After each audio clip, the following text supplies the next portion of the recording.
Hey guys, welcome to Split. Today we're looking at 3 earbuds. We're going to put them head to head and maybe help you decide which one to go for. Today we're going to be looking at the Pixel Buds Pro, the Buds 2 Pro, and the Nothing Ear ones. I've chosen these 3 because they're sort of almost like in the same category, maybe not, in terms of pricing. This would have been the lowest in terms of pricing, but they have changed the price from $100 to $150. This would have been the second lowest in terms of pricing because the price has moved from $200 down to about $170 or $150 depending on where you buy it. And this used to be about $220, but it's also about under $200, but depending on where you look. Hopefully this video will help you decide which one best suits your lifestyle and your pocket. Let's get into it.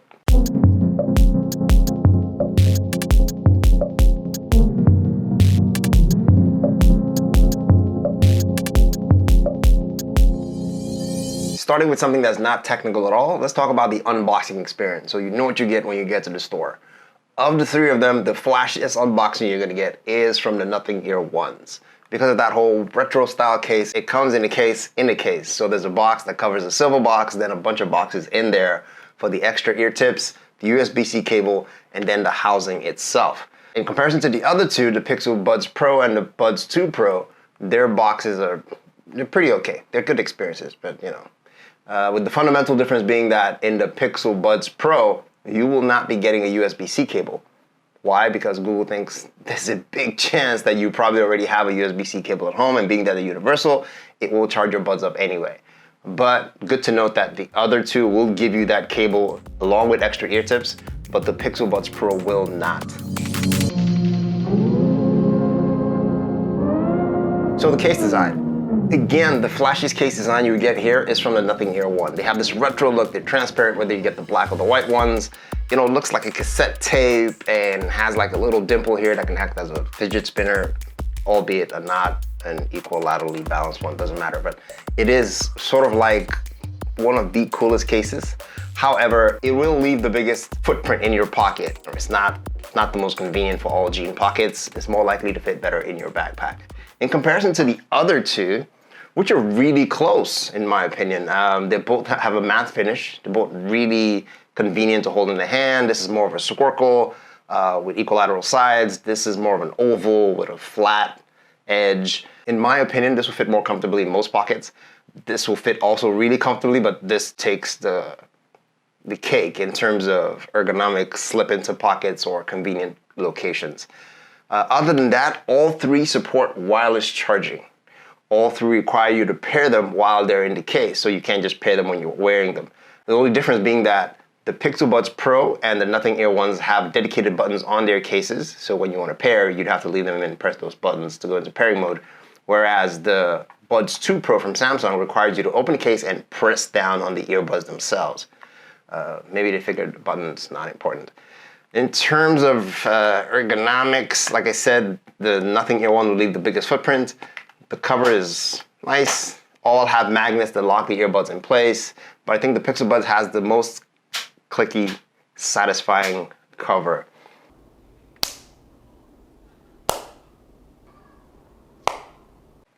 Yeah, that'll be the cream of the crop for me. So that takes the top. Let me know what you guys think in the comments below, and you know what I said about the other 2. Okay, so let's get into Buds design and fit. First off, you have to understand that weight is a key factor. The heavier they are, the less likely they are to be comfortable for longer periods in your ear.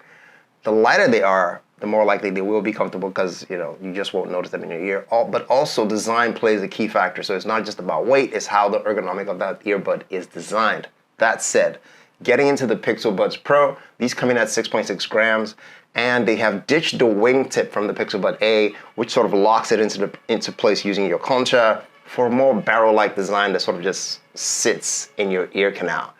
Your mileage will vary for how big your ear canal is and how comfortable a fit you get with these, but it's not as sturdy as the Pixel Buds A design.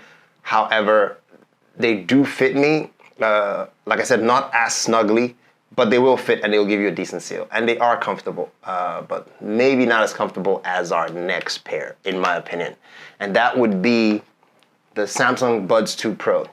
Most of my guinea pigs, friends, gave this top-notch ranking because it fit most of the ears conveniently. It doesn't have that barrel design from the Pixel Buds Pro.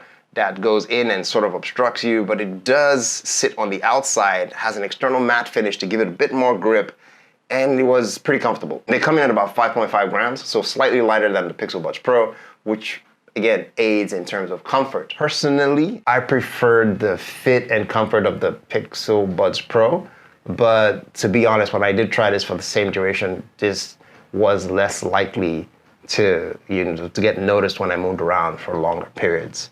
And it didn't totally obstruct my ear canal like the Pixel Buds Pro did. Now the Nothing Ear ones have a slightly different design because they have that stub sticking out.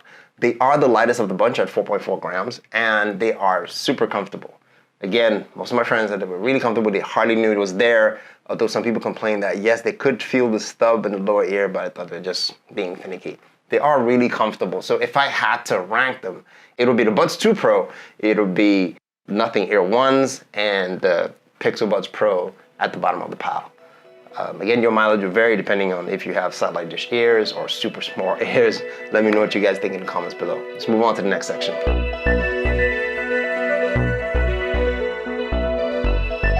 For those of you that fumble and maybe just fall into a pool or a gutter, or someone slaps you and your earbuds flies out of your ears, water resistance. These two, which would be the Nothing Ear ones and the Pixel Buds Pro, offer IPX4 resistance, which is basically splash and drip resistance. You don't submerge these, they'll die, right? Compared to the Buds 2 Pro, these have an IPX7 water resistance. So you could totally submerge these guys and they'll survive. That's for a decent duration, maybe even 30 minutes. And that's solid to have, right? But I'm not saying go swimming in these to test them out, your problem. But if that situation ever did occur, these would outlast these guys. But quick to note, none of these other cases, except for the Pixel Buds Pro, have a IPX rating. The Pixel Buds Pro have an IPX2 rating, meaning that if you did drop them when they were not in your ears, it would survive a bit of splashing, but again, not submerging. But these ones aren't rated. At least I couldn't find them. If you can, just let me know in the comments below. So in terms of the buds themselves, the Buds 2 Pro totally come out on top in terms of submerged survival. The other two will die if it goes anything beyond splashing of water and sweat. In fact, if you're a really super sweater, that is stronger than the average splash, you could actually damage these. Just don't get them too wet, bottom line.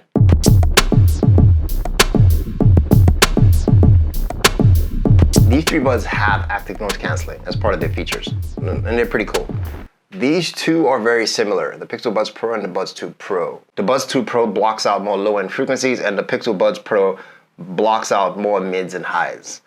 They both do a pretty decent job at active noise canceling, but personally, I found that the Pixel Buds Pro blocked out just a little more sound, possibly because of the passive seal I got from blocking most of my ear canal, because like I said, these fit me pretty good.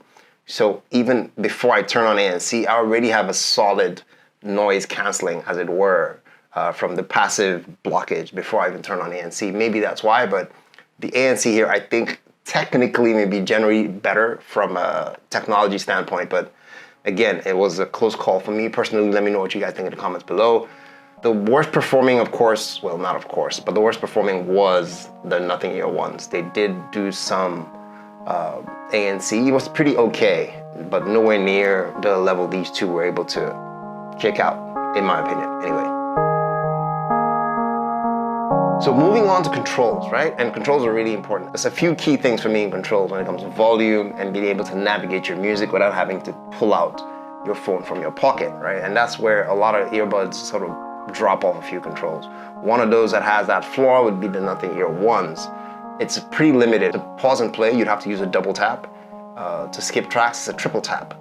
And to skip tracks forward or backwards, you'd have to triple tap on either the right or the left ear, depending on how you set it. So right ear goes forward, left ear goes back, and then hold to turn on or turn off your ANC. But it's pretty the least customizable in terms of control when it comes to controls. Sorry about that. The Buds 2 Pro and the Pixel Buds Pro are pretty similar in terms of control. They have like a wide range from single tap to pause and play, double tap to skip, triple tap to go back, hold to turn off ANC or call up your assistant. On the Samsung, in this case, it'll be Google, it'll be Bixby. On the Pixel Buds Pro, it'll be your Google Assistant. And you can have that whole wireless, hey Google, well, at least for the Pixel Buds Pro and the Nothing Ear ones, to just call up the assistant. However, in terms of volume control, the Buds 2 Pro require you to go into Samsung Labs and turn on Edge Tap if you want to have that feature alongside or giving up some other control, like holding it down to take it up or hold it down on the other earbud to bring it down. So it's either or. It's only available on Samsung devices. And even when you turn it on, it's a hit or miss because you have to tap the Edge, so keep that in mind. That ecosystem tries to give you extra features while you're in the ecosystem. The Pixel Buds Pro uses a swipe feature, and they work pretty well for me. Of the 5 people I tried them with, one of them said it was a bit finicky for her, but the others, it was pretty straightforward. In fact, it was one of the most responsive tap controls on all 3 right now. The Nothing Ear ones are pretty similar to the Pixel Buds Pro in the sense that they use a swipe feature to control volume, but the difference is for the Nothing is that you go up and down when you're swiping. Now, because of that stem, when swiping down, you can easily sort of almost push it out of your ear in a lot of cases, especially if you don't have finer motor controls, as it were, if you're just jabbing. It's a bit weird. It does work, well, most of the time, but it can be a bit weird for a lot of people. So keep that in mind when it comes to volume control. Well, general controls, actually. So in terms of most customizable controls, I would lean more towards the Pixel Buds Pro, and the Buds 2 Pro would be second in line, with the Nothing Ear ones coming last in that category. People are probably, how they sound. How do they sound? Get to how they sound. We will get to how they sound, I promise, but I want to go through all the other quirky features. Where did I throw the last earbud? There they are. I want to go through all the quirky features first, which also helped me decide on buying earbuds, apart from how they sound. Well, not all audiophiles, so I'll get to it. One of those quirky things that bugs me in earbuds is pause and play, right? The Pixel Buds Pro and the Nothing Ear ones support pause and play beautifully. You take them out, they pause, you put it back in, it plays. The Buds 2 Pro, for some reason, when you take one out, it won't pause. You have to take them both out to pause, and when you put it back in, it won't play. I guess they want you to be more in control of your music because maybe they have the feature of detect speech or whatever, so you don't have to take them out, but that's a call they made. So that's not there, just for you to know.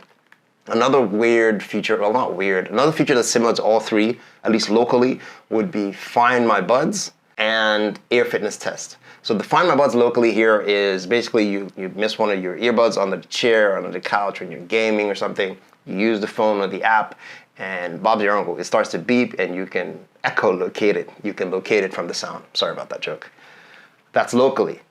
And then Ear Fitness Test helps you determine which of the ear tip fits you perfectly for that seal so you can get better sound quality. It helps you check. It does feedback in the earbud and tells you, oh, this one's too big or this one's too small. Try a smaller, try a bigger one, or try a different tip altogether. That's there. Now, but when I mentioned Find My Earbuds, that's local find. That has to make a sound. You have to be in the proximity. When you talk about location finding, let's say you lost it somewhere else and you need to track it down, it's not available on the Nothing Ear 1. However, it is available on the Pixel Buds Pro. You can track it down using, Find My Device. It sort of is available on the Buds 2 Pro. It will only be available on Samsung ecosystem. So you have to have a Samsung device, logged in to get that going. But let's talk about unique features, something that they all don't have. So head tracking and spatial 3D audio is something that's present on the Buds 2 Pro. And it uses that head tracking to remind you when you've been looking down for too long if you turn it on in the app. But keep in mind, most of these features will work perfectly only in the Samsung devices, in the Samsung ecosystem. So that's a little bit of a caveat there. For the Pixel Buds Pro, it has multi-point connection, which means you can connect to 2 devices at the same time and swap between them seamlessly. So this feature is really important to me because when I'm on my computer using it for a Zoom call or whatever, or I'm listening to music, if my phone rings, it will automatically switch over there, and I don't have to fiddle with, tap to select Bluetooth and whatnot. And that'll work across any device. It's not stuck to the Pixel ecosystem. Multi-point connection is not available on the Nothing Ear ones. So, if that's a feature that helps you decide or goes against, how you pick earbuds, then that's it. It is what it is. It is what it is. Okay, let's talk about how they sound. And without sounding like too much of a audiophile, we're gonna keep it simple. The Pixel Buds Pro have a generally well-balanced, warm sound. If you look at my previous review, like I said, it's not very loud, it's not overwhelming. In fact, you'd have to turn it up to about 80% volume to get the kind of volume you would get off the Buds 2 Pro or even the Nothing Ear 1s. I'm not sure why they did that. Maybe in a future update it might change. But keep that in mind. Warm, not overpowering, very solid bass, but not overly great on separations of the mids and highs. On the contrary, the Buds 2 Pros has excellent separation of the mids and highs. It has very bright sound, tuned by AKG. They sound great, right? Very few songs and genres that you can push to the max and start to get slightly scratchy in the mids and highs, but still overall brighter, bigger soundstage. The Nothing Ear 1s are tuned by Teenage Engineering, so it sounds awesome when it comes to techno and hip hop, right? Bass is punchy enough, comes through clean, but not as big as the soundstage as the Buds 2 Pro, in my opinion. So you would think when I say these things, if I had to rank them, I would probably rank the Buds 2 Pro and the Nothing Ear 1s and the Pixel Buds would probably come last. I would say take that with a pinch of salt, because the fundamental thing here is that these two, the Buds 2 Pro and the Nothing Ear 1s, don't give you an option for adjusting your sound very much. And that's important when it comes to music, because people appreciate music differently, right? Some people can be more of a, like vocals coming through clearly, some people prefer their high, some people prefer a balanced sound, some people prefer a louder sound. Having an EQ is really important to that. And the Pixel Buds Pro is the only one that has a 5-band EQ that lets you sort of customize it to what you want to do. This wasn't there a while ago, but Google updated this to have it, and they have said they're going to update this to get spatial audio and head tracking, and that's the thing about software updates. And so far they've sort of kept their promise, so hopefully this one will get better. But keep in mind, out of the box, these two sound better, the Buds 2 Pro and the Nothing Ear 1s, but you are stuck to whatever predefined sound they give you, more bass, more treble, more vocal, or just even. You're stuck to that. And yeah, so that's the caveat. You can make up your mind for yourself. Coming off the sound train, codecs are important to how your music comes across, how they sound, the quality of that sound. A codec essentially could be compression technology that helps transfer that Bluetooth audio from your device to your earbud. And there have been some really high-end codecs, like LDAC you would find on the WX something XM4. Codecs you would find on the Pixel Buds Pro and the Nothing Ear 1s would be AAC and SBC. And these are your standard codecs, and they're pretty solid, they're pretty good. You would find those two codecs on the Buds 2 Pro as well. However, Samsung does have its own proprietary Samsung scalable codec, which promises 24-bit audio for higher quality. Caveat, you can only get this on Samsung devices. Caveat, you can only get this from streaming services that support 24-bit audio, like Tidal, for example. So, and we did try it on some of my guinea pigs friends, and 90% of them couldn't hear the difference. I could have sworn the last guy was lying. I think you'd have to pick a very specific genre that you know very well and specific songs that you know very well and play them across those two byte rates to be able to tell the difference between 24-bit audio and 16 or less, but I'm not judging. He says he can hear the difference, and he can hear the difference, you know? He can hear the difference. But that's to note. Those are your codecs for you with the Buds 2 Pro, slightly edging out with that extra scalable codec. So if you're a super audiophile and that's really important to you, maybe this helps move that up in the category for your selection. Since we're talking about compression technology, you're gonna make some calls with these things. Which ones are great for calls? The Buds 2 Pro are pretty good when it comes to calls, right? They have good, decent, they try to block out background noise. Some of it comes through, but they don't sacrifice volume in trying to do that. So it's pretty clear, it's pretty decent. The contrary would be the Pixel Buds Pro, which sacrifices a lot of volume when it tries to compress your background technology. Maybe too much AI going on in there. Maybe in future software updates they can fix it, but for right now it kills my volume in a bit to try to muffle up background noise. It's doing a good thing but doing a bad thing for my voice. And in between that would be the Nothing Ear 1s. Now I think the Nothing Ear 1s work better because they have that stem sticking out and they're able to pick up more volume because it's closer to your mouth where the sound is coming from. And that makes a lot of sense. So that would be, for me personally, that would be the Buds 2 Pro, and then the Nothing Ear 1s, and then for now, the Pixel Buds Pro at the bottom of that pile for phone calls. Let me know the experience you guys have in the comments below.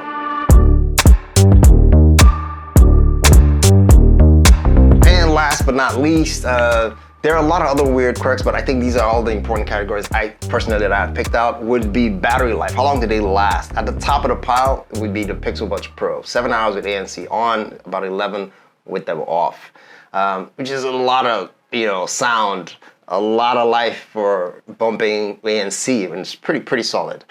These two, the Buds 2 Pro and the Nothing Air ones, coming in about 5 and 4 hours respectively with ANC on. So yeah, they will lag behind. 5 hours is really decent time for the Buds 2 Pro. I mean, you can always pop them back in the case and recharge them. Nobody's running or flying around for more than 5 hours without the case on you. It would be weird. So not too much of a deal breaker in my opinion, but yeah, if longevity is a thing for you and you don't plan on bringing out your case for 7 hours for some reason, the Pixel Buds Pro would be your go-to. And that's it. Well, not it. There's a bunch of other categories we can talk about in the comments below, but what sets them apart, right? If I had to just do a quick overview. The Pixel Buds Pro for me, I would be the multi-point connection. At least that's important to me. Let me know if it's important to you. The convenience of being able to switch between devices without having to go into my settings to fiddle and mess with stuff. I think that's really important. For the Buds 2 Pro, all that extra features around spatial audio and everything else that it brings to the table, with the caveat that you have to be in the Samsung ecosystem, also makes them stand out. Plus, they sound really good anyway. Very well tuned. The Nothing Ear ones, also solid sounding earbuds, decent price of the best. I think the best price of the lot. A little bit annoying that it went up by $50 in the last month or so, but still the best pricing. A decent set of features for the amount it brings to the table, and it looks really cool, right? May not fit perfectly in your pocket, but I think the case looks the coolest of all three. Let me know which one comes out on top for you guys in the comments below. That's my time on this video. I will see you in the next one. I can answer the questions you want. Don't forget to like and subscribe. Take care, guys. Bye.